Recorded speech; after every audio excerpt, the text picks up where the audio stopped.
बरसे सावनवा के पानी हो मोर भोला दानी।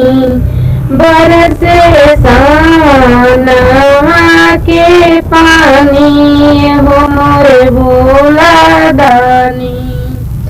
हो मोरे भोला दानी हो मोरे शंभु दानी। एहो मोरे भोला दानी एहो मोरे शंभु दानी। टप टप चुअता पलानी एहो मोरे भोला दानी। टप टप चुअता पलानी एहो मोरे भोला दानी। बरसे सावनवा के पानी एहो मोरे भोला दानी। घेरी घेरी आवे रोज कारी रे बदरिया हो। घेरी घेरी आवे रोज कारी रे बदरिया हो। रिमझिम फुहरी से भीजे भोला मोरे आचारिया हो। कितना मनसानी परेशानी एहो मोरे भोला दानी।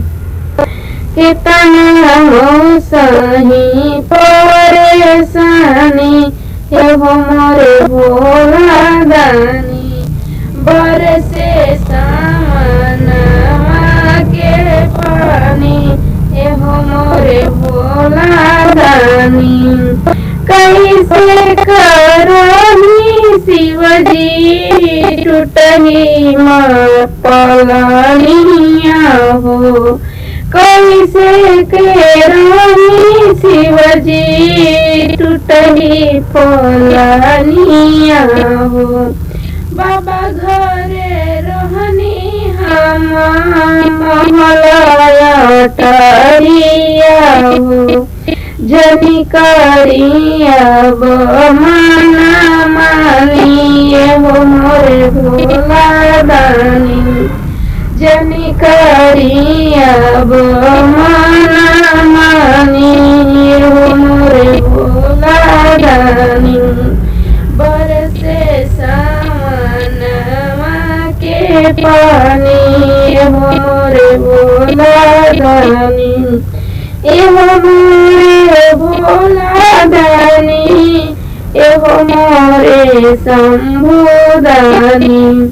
एहो मोरे भोला दानी एहो मोरे शंभु दानी।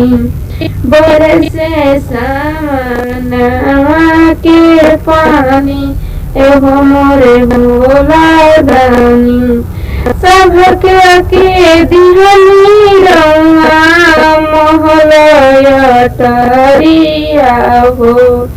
सबका के दिहनी रंगा महलया टरिया हो।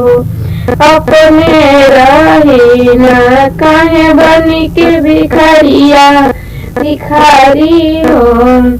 अपने रही न काहे बनी के भिखारी। केतना रूरवा गुणवा गुणवा बखानी हो। केतना मोरा उड़ा गुणवा एगो हम बखानी हो। एगो मोरे बखानी हो मोरे भोला दानी। बरसे सावनवा के पानी हो मोरे भोला दानी। ये मेरा वीडियो कैसा लगा कमेंट में जरूर बताइए। चैनल पे नए हैं तो सब्सक्राइब करना ना भूले। धन्यवाद।